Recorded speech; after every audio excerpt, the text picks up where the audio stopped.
All India Radio presents Morning News.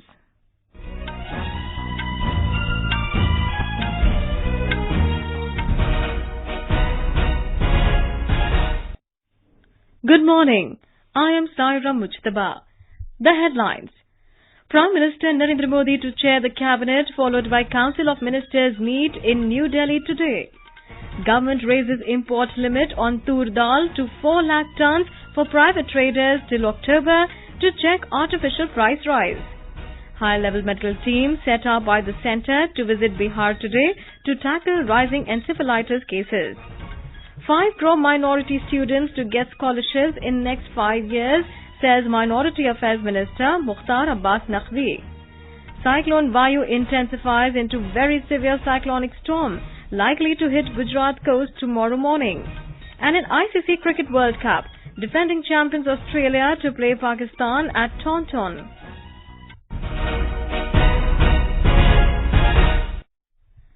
Prime Minister Narendra Modi will hold the first meeting of new Council of Ministers in New Delhi today. During the meeting, Mr. Modi is likely to outline the roadmap and action plan of his government. The meeting of Council of Ministers was a regular feature in the previous tenure of the Narendra Modi government. The Union Cabinet will also meet today ahead of the Council of Ministers meeting. On Monday, the Prime Minister had interacted with all secretaries to the Union Government and asked them to prepare a 5-year plan document for each ministry with well-defined targets. Prime Minister Narendra Modi's visit to Kyrgyzstan beginning tomorrow to attend the Shanghai Cooperation Organization or SCO summit at Bishkek will be a landmark visit in the relations between the two countries. Talking to our correspondent at Bishkek, Indian Ambassador to Kyrgyzstan, Alok Dimri, said both nations enjoy strong historical and cultural ties, and the visit will further deepen the relations in trade, commerce and business as well. We have had very high level of exchanges since 2015, and this is the message of India that we seek to replicate, see, expand in this geography to strengthen our bilateral linkages between India and the Kyrgyz Republic. The Prime Minister will share his thoughts with the people in India and abroad in his Mann Ki Baat program of All India Radio on the 30th of this month at 11 a.m. It will be the 54th episode of the monthly program. According to the MyGov Open Forum, Mr. Modi looks forward to sharing his thoughts on the themes and issues that matter to the people. Nripendra Mishra has been reappointed as Principal Secretary to Prime Minister Narendra Modi. P.K. Mishra has also been reappointed as Additional Principal Secretary to Mr. Modi. The Appointments Committee of the Cabinet approved both the appointments with effect from 31st May. They will be assigned the rank of Cabinet Minister. Union Minister of Social Justice and Empowerment Tawarchand Gehlot has been appointed as the leader of Rajya Sabha. He will replace senior BJP leader Arun Jaitley, who opted out of the government citing health reasons. Mr. Gehlot is a Rajya Sabha member representing Madhya Pradesh. The centre has decided to raise the import limit on Tur Dal to 4 lakh tonnes for private traders till October and asked cooperative NAFED to offload 2 lakh tonnes of the lentil in the open market. A decision in this regard was taken at the Inter-Ministerial Committee meeting chaired by Food Minister Ram Vilas Paswan in New Delhi yesterday.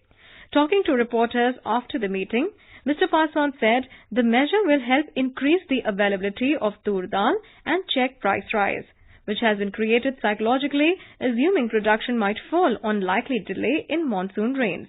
He rejected media reports about price rise in Tur Dal, saying that the government has enough buffer stock of pulses. He said there will be a close watch on hoarders and black marketeers of pulses, and the government will not allow anyone to cheat consumers.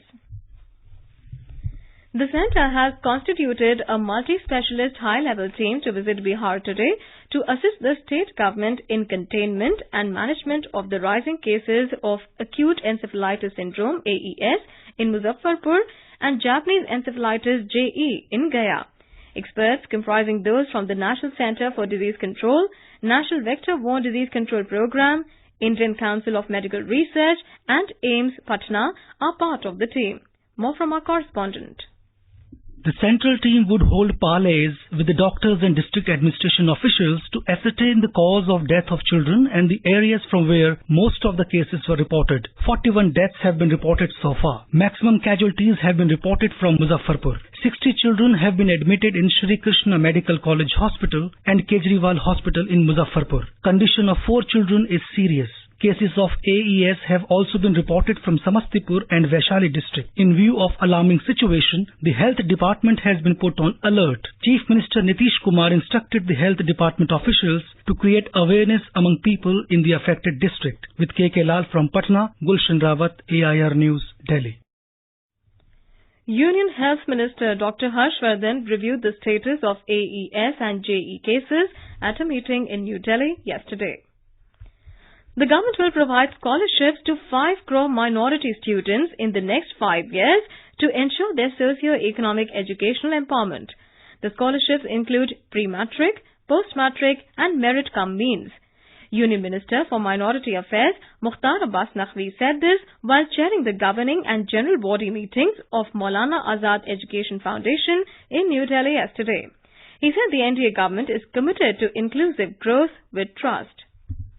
We have decided to provide scholarships to 5 crore boys and girls belonging to minority community. It includes 10 lakh scholarships to be given to girls by Maulana Azad Foundation. Of the 5 crore students, 50% of girl students will be given a scholarship. The minister also announced that Padho Badho awareness campaign will be launched across the country. The campaign will be launched in 60 minority concentrated districts during the first phase. The centre has set a target of providing clean drinking water to all by 2024. Jal Shakti Minister Gajendra Singh Shekhawat told this to reporters in New Delhi yesterday after holding discussions with officials and ministers from several states looking after water-related issues. Mr. Shekhawat said, in states like Uttar Pradesh, Bihar, West Bengal, Chhattisgarh, Jharkhand and Odisha, the coverage of clean drinking water is less than 5%. He said only in Sikkim, 99% of households get tapped water. This is All India Radio giving you the news. For quick news updates, follow us on Twitter at AIR News Alerts. Cyclone VAYU over East Central Arabian Sea has intensified into a very severe cyclonic storm. The Met Department said the cyclone is very likely to cross the Gujarat coast between Veeraval and Diu by early tomorrow morning. It is likely to inundate the low-lying coastal areas of Kutch, Devbhumi, Dwarka, Porbandar, Junagadh, Diu, Gir, Somnath, Amreli and Bhavnagar districts at the time of landfall. Heavy to very heavy rain is likely at several places in Saurashtra, South Gujarat, Diu, Daman and Dadra Nagar Haveli in the next 2 days. Gujarat Chief Secretary said approximately 280,000 people from vulnerable areas along the coast will be evacuated from today. More from our correspondent. Chief Minister Vijay Rupani yesterday held a meeting to review the state's preparedness to minimize the impact of Cyclone VAYU. 36 teams of NDRF along with 34 teams of Indian Army, Coast Guard, BSF and other agencies have been deployed in the state in view of the cyclone. Schools and colleges will remain closed for 2 days from today in all the 10 districts of Saurashtra. People from the likely affected areas will be evacuated today. Aparna Khund, AIR News, Ahmedabad.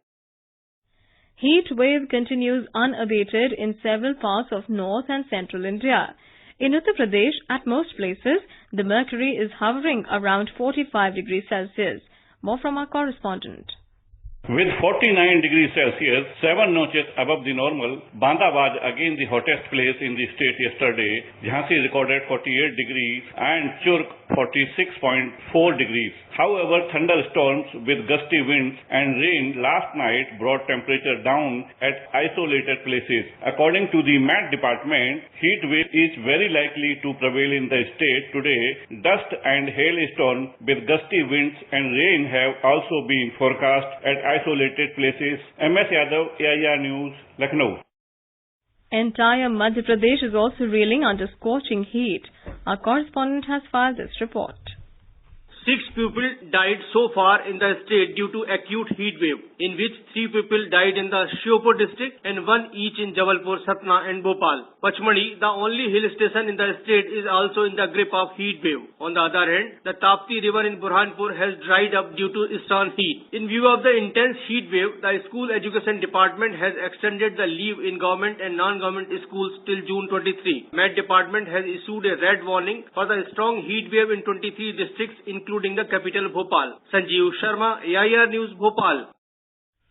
In Jammu and Kashmir, a terrorist was killed in an encounter with security forces in Baramulla district last night. The gunfight broke out after the forces launched a cordon and search operation following inputs about the presence of terrorists there. 2 militants were believed to be trapped in the area. Over 3,60,000 LPG connections have been given to eligible households in Jammu division under the Pradhan Mantri Ujjwala Yojana. This was disclosed by Divisional Commissioner Jammu, Sanjeev Verma, in a meeting convened to review the implementation and status of the scheme in the districts of Jammu division. Our correspondent has filed this report.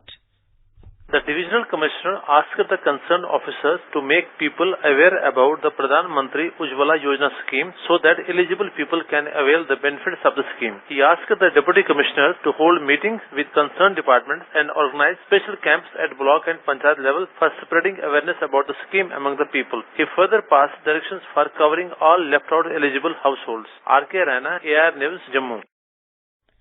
The Reserve Bank of India has constituted a 6-member committee to review the entire gamut of ATM charges and fees. In a press release, the RBI said Chief Executive of Indian Banks Association, V.G. Kannan, will chair the committee. The Gyanpith Award for the year 2018 will be given to noted English writer Amitav Ghosh. Former Governor Gopal Krishna Gandhi will present the award to him at a function in New Delhi today. The award is given for outstanding contribution in literature. Today is International Day Against Child Labour. The day brings together governments, employers and workers' organizations, civil society as well as millions of people to highlight the plight of child labourers and measures to help them. The theme this year is Children Should Not Work in Fields but on Dreams. In the ICC Cricket World Cup, defending champions Australia are scheduled to play Pakistan at Taunton this afternoon. The match is slated to begin at 3 p.m. Indian Standard Time. Heavy rain has forced 3 no results in the tournament so far, including yesterday's game between Sri Lanka and Bangladesh. Rain could play spoilsport today as well, as the weather in the Taunton area is cloudy and there is a forecast of rain. All India Radio will broadcast live commentary on today's game from 2:30 p.m. onwards. And now for an overview of today's newspapers, it's over to Abhishek Kumar. Thank you, Saira. Newspapers have picked up different stories for their lead today. Supreme Court frees journalist, says liberty is sacrosanct, non-negotiable. Reports the Times of India on the journalist who was arrested by the UP government for sharing a post against Chief Minister Yogi Adityanath. AN-32 wreckage finally found in Arunachal Hills, writes the Tribune on the findings of search operation for missing aircraft. Panel may recommend splitting 27% OBC quota into 3 bands, writes the Hindustan Times. The paper adds, the panel will divide the community into 3 subcategories on the basis of benefit they have got from quotas. The Indian Express writes, plan to import talent, a third of deputy secretaries from outside. The Business Standard writes, Nripendra Mishra, PK Mishra get cabinet rank. India staring at longest heatwave in 3 decades, headlines Hindustan Times, while the Mail today writes, Delhi's double whammy, the culprit behind the killer heat and dust. Experts say Aravali's mindless destruction is leading to desertification in NCR. And finally, the Tribune informs, all 30 science varsity posts vacant for 5 years, no laboratory too for Rewari students. And with that, it's back to you, Sarah. Thank you, Abhishek. And now, before we end the bulletin, the headlines once again. Prime Minister Modi to chair the cabinet, followed by Council of Ministers meet in New Delhi today. Government raises import limit on Tur Dal to 4 lakh tons for private traders till October to check artificial price rise. High-level medical teams at Abbas Centre to visit Bihar today to tackle rising encephalitis cases. 5 crore minority students to get scholarships in next 5 years, says Minority Affairs Minister Mukhtar Abbas Naqvi. Cyclone VAYU intensifies into very severe cyclonic storm, likely to hit Gujarat coast tomorrow morning. And in ICC Cricket World Cup, defending champions Australia to play Pakistan at Taunton. And with that, we end the morning news. Have a great day.